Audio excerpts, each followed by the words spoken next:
Isekai Meikyu, apesar de ser um anime meio pesado dessa temporada aí, quando se fala de ecchi, ainda assim tem alguns pontos tristes, uma história relevante e bem interessante, cara. Inclusive esses pontos tristes aí que dá pra gente falar, dos quais que levam algumas pessoas que foram ser escravizadas e vendidas no anime a um passado meio assombroso, né? O Michio até comprou essas escravas para poder ajudar elas, porque basicamente ele não ia querer que elas estivessem na mão de outras pessoas. Isso apareceu pra gente lá no primeiro episódio, né? Então vamos dar uma conferida hoje na história de cada uma dessas escravas compradas por ele e quem são elas de verdade. Vem comigo, vamos nessa.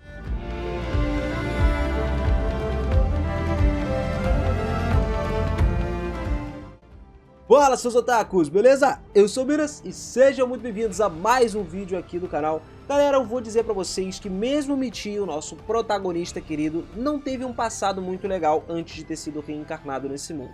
Na verdade, o Michio viveu uma vida de bullying perpétuo, cara, literalmente. Na escola primária, ele foi abusado direto fisicamente, a galera batia nele e tal, e ele acabou aprendendo Kendo e Aikido pra poder se defender, o que tornou ele bastante forte. Mas quando ele entrou no ensino médio, ele foi tratado como ninguém, né? Um pária, tipo, desinteressado com o mundo em que ele vivia.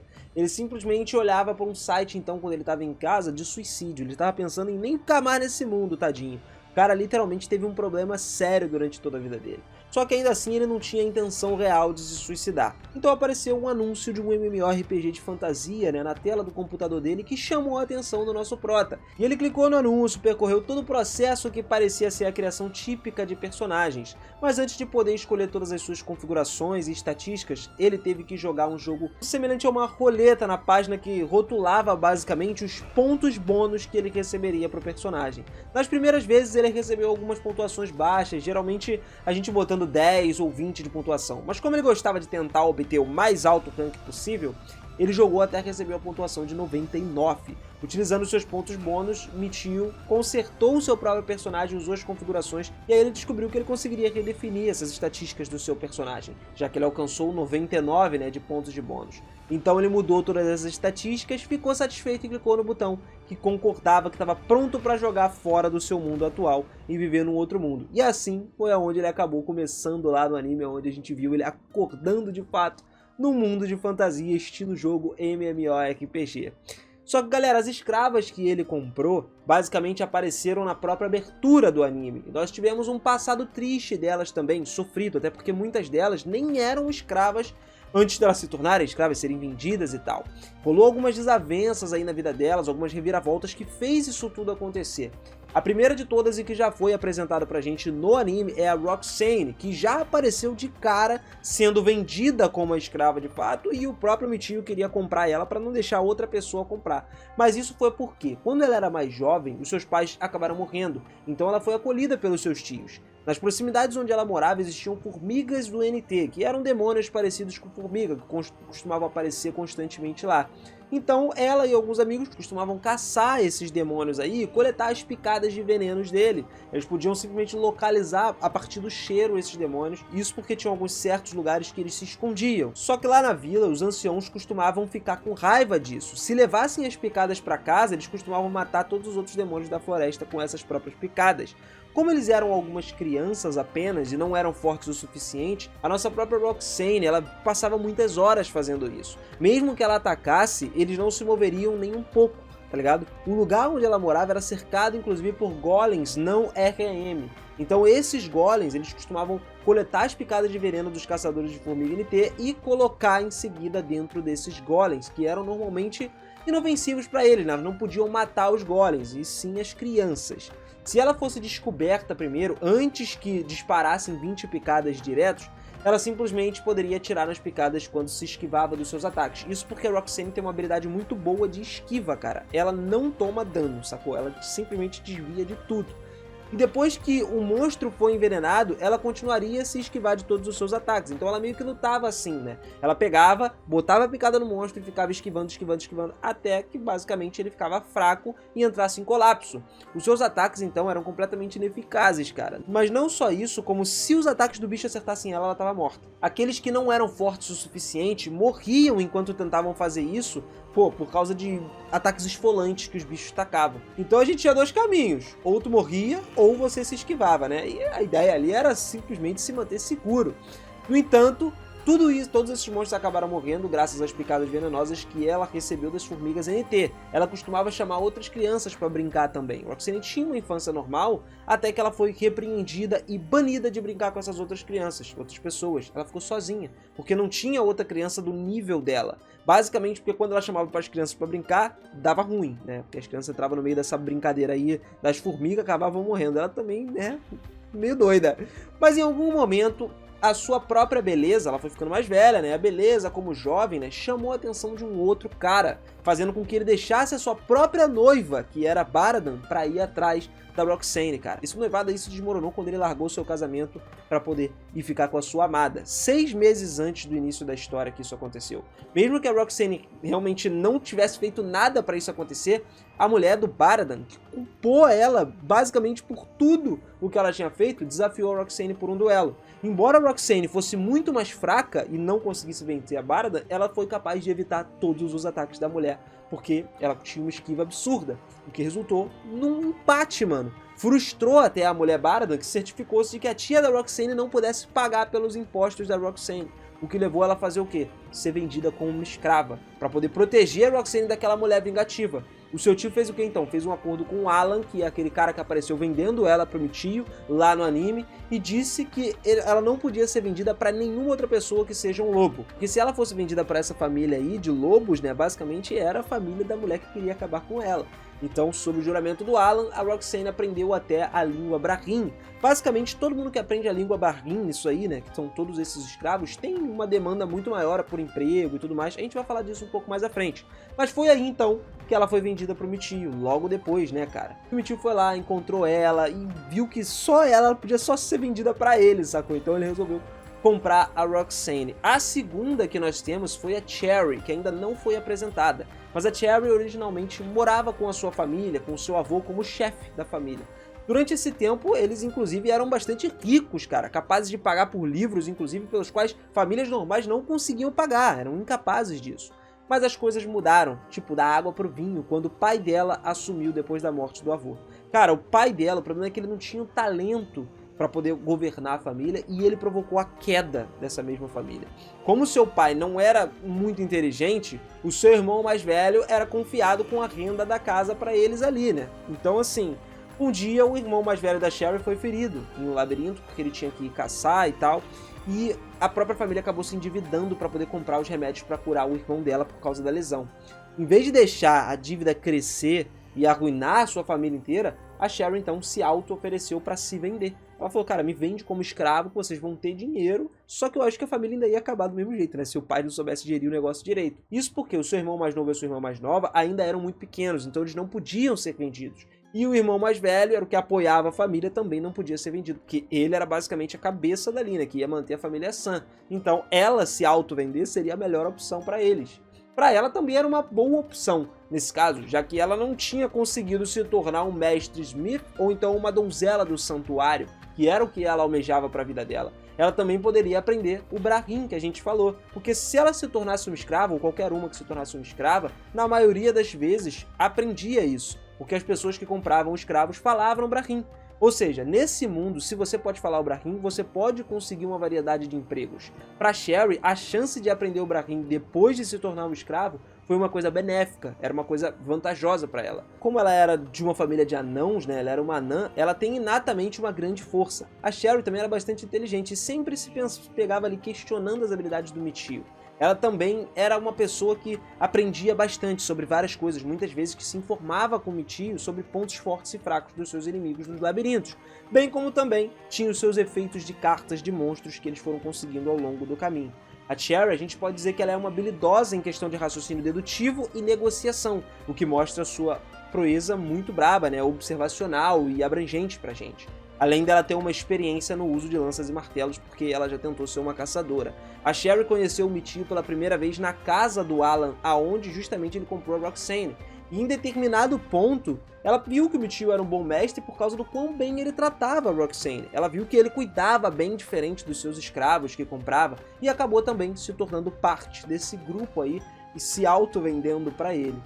A Miria foi o terceiro membro dos escravos de Mitio, cara. A Miria era uma pessoa muito obediente, ela tinha um profundo amor por peixe e muitas vezes era motivada pelo uso de peixe como uma recompensa. Ou seja, parece mais um gato, sacou? Tipo, literalmente. Ela não acha muito bom, né, se concentrar nos seus pensamentos e tende a se inclinar aos peixes em pouco tempo. Então, se você oferecer um peixinho pra ela, ela faz qualquer coisa. O caso dela é um pouco mais simples. A Miria, ela estava pescando num lugar, num tempo, né, de fato, porque como a gente falou, ela adora muito peixe, só que ela foi pega pescando ali, que não era um lugar que se poderia pescar. Por causa disso, ela acabou sendo escravizada e vendida como escrava.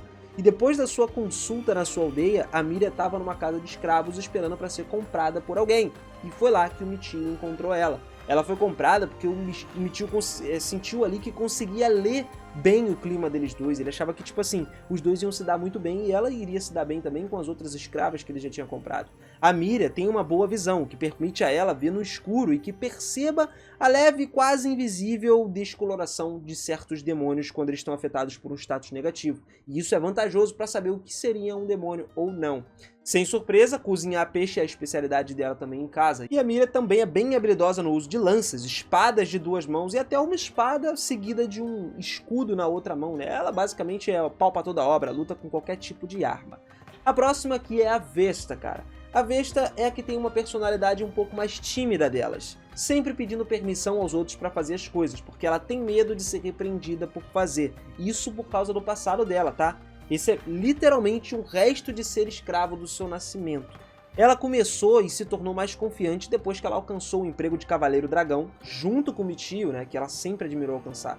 Só que diferente das outras, a Vesta nasceu de dois escravos, como a gente falou. E assim, ela nasceu uma escrava já. Ela serviu ao mestre dos pais dela até finalmente se completar os 15 anos de idade, porque ela tinha idade suficiente para ser vendida legalmente. E aí foi quando ela foi levada para o leilão de guildas, né, para os comerciantes de Qatar, para poder vender ela. O problema é que quando ela foi criança, ela foi muito maltratada, cara. Ela era frequentemente, inclusive, chamada de barata, presumivelmente devido às suas habilidades de sobrevivência que eram muito baixas. Afinal, ela era uma criança.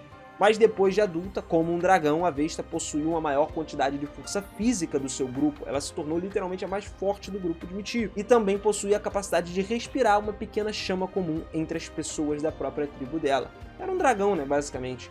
Então a habilidade no uso de espadas de duas mãos dela também era super eficiente. Ela empunhava inclusive essas duas às vezes para aumentar o número de ataques e poder realizar maior dano ao seu oponente. A Vesta foi encontrada pelo Mitio, que estava interessado em comprar ela há um tempinho, né? Ele foi lá no leilão onde ele acabou comprando ela porque ele também sentiu que ela teria um ar muito interessante junto com as outras. Ela conhece os outros membros do partido e fica muito surpresa até o quão bonitos eles são e quão bem eles ficam vestidos, né? Isso porque ela sabe que o Mitio também não é uma pessoa também muito simples, né? O cara basicamente adotou todas elas ali. Eu não digo nem comprar por escravo, eu acho que ele adotou elas mesmo, pagou um pouco, mas adotou todas elas porque, cara, ele trata elas muito bem e cuida delas de qualquer forma, né? Ele não é uma pessoa que simplesmente usa as escravas dele e tá nem aí, sacou? E por fim, então, nós temos a Rutina, que é o quinto membro do Partido de Escravos do Mitio. Ela também é filha do ex-conde Selmar e prima de Cássia, que é uma nobre e esposa do duque do ducado de Hars, que conhece o Mitio também. A Rutina originalmente tinha uma personalidade forte e independente, galera, só que ela afirmava que estaria disposta a trair o Mitio se isso ajudasse ela de alguma forma. E isso acabava sendo meio que puxado aí pela sua própria prima. Era coisa de família mesmo. Você já vai entender. Ela se tornou mais mansa e submissa a ele depois de ser disciplinada pela Roxane. Ó, pra tu ver como é que os escravos ajudam os outros ali de alguma forma. A Rutina também se orgulhava da sua formação como nobre, muitas vezes se gabando das suas experiências passadas da vida, apesar do seu status atual de ser como escrava, né? Ela também fala sobre como se tornar nobre novamente no futuro, como é que ela vai voltar a ascender, né, do fato como ela era. E depois de testemunhar a proeza do Mitio e do seu partido, ela desenvolveu um ligeiro complexo de inferioridade em relação aos outros, porque ela via que literalmente o Mitio era um cara diferente em questão de poder, né? A Rutina viveu uma educação bastante mimada e protegida durante a maior parte da sua vida, mas a sua mãe acabou falecendo, e aí ela ficou cuidando do seu pai. Infelizmente, o pai dela tinha um péssimo papel como nobre, cara. As coisas mudaram depois que o seu pai foi preso sob as ordens do duque do ducado de Hars. o próprio cara que era marido da Cássia, que era prima dela. Kutina foi então se tornar uma escrava de Michio, que estava ajudando inclusive, de fato, o ducado nessa época aí. E isso fez com que a Kutina começasse a detestar o duque e culpar ele constantemente por ela ter se tornado uma escrava. O que de certa forma é a realidade, mas bom, né? Ela se tornou escrava pelo menos de um cara gentil, que cuida do grupo de fato. E pra você que tá aí se pensando, tá? Ué, mas por que a prima dela não ajudou ela, cara? É noiva do cara, é mulher do maluco lá, braba, ela também era nobre. Bom, realmente, eu concordo com você que ela poderia ter ajudado. A Cássia era uma pessoa que cuidava até da sua família. Só que o problema, cara, é que ela, assim como a gente falou da própria Kutina, ela é uma pessoa que coloca o seu grande interesse de ser um nobre acima de qualquer outro membro da sua própria família. Então já viu, né? Era de se esperar que ela não fizesse nada em relação à própria prima. Porque assim, ela deixou a prima se tornar escrava. E convenhamos, a própria Kutina pensava na Cássia, né? Admirava a Cássia, achava que ela era como se fosse uma meia-irmã dela de fato, né? Não era uma prima, era considerada uma irmã aí, gostava muito. Então eu acho que isso veio a partir de um reflexo da Cássia ser desse jeito para a própria Kutina, que ela até começa a mudar um pouco dos seus pensamentos depois que conhece o Michio e o grupo dele, que faz sentido. Mas pelo menos a Cássia até vê o Michio como um amigo confiável e capaz para poder cuidar da sua prima. E cara, da própria forma que também o Duque gostava e queria que o Michio até entrasse pro grupo dele, né, de alguma forma, não sendo um escravo, tá, pro grupo do próprio reinado. Mas ainda assim eu acredito que essa não foi a pior das histórias, né. Por isso eu falo pra você, fala pra mim qual dessas histórias você achou a mais pesada delas. Eu acho que sem sombra de dúvidas a Vesta levou essa, cara, porque a Vesta é literalmente a que nasceu no meio dos escravos. Ela é filha de 2 escravos e ainda foi maltratada, sendo chamada de inútil e tudo mais pelo senhor dos pais dela, até que ela se tornasse mais velha, tivesse 15 anos e pudesse ser comercializada, porque o cara basicamente viu que ela era inútil, que não ia dar em nada e vendeu ela, porque ele não ia ficar com uma pessoa inútil pra ele, né? Isso eu achei bem pesado, uma das piores histórias aqui. A da Roxane também me pegou bastante pelo fato dela ter sido julgada por não ter feito nada, porque o cara que simplesmente se apaixonou por ela e, mano, ela teve que ser vendida para poder pagar os custos da família. Então, cada uma tem uma história em si que é um pouco mais pegada. Por isso que eu falo pra você deixar aí nos comentários qual dessas você achou que, mano, teve a história mais pesadinha entre elas aí e qual que você prefere. Deixa aí pra mim, pra gente trocar essa ideia que vai ser maneiro demais. E, cara, se inscreve aqui no canal e ative o sininho também, mano, porque você vai ficar ligado nos próximos vídeos dessa temporada. Rapaz, temporada nova tá começando, tá esquentando aqui, né, pô? Tá chegando assim, deixando morninho pra gente admirar vários novos animes que estão vindo aí, além das continuações. Por isso que você precisa se inscrever e ativar esse sininho, porque aí você não perde nada de bacana que vai vir desses novos animes. Capricha aí, galera. Tamo junto sempre. Obrigado por essa força que vocês dão aqui no canal, que é, mano, sinistraça. Vocês são bravos demais. Beijo no coração e até a próxima. Valeu!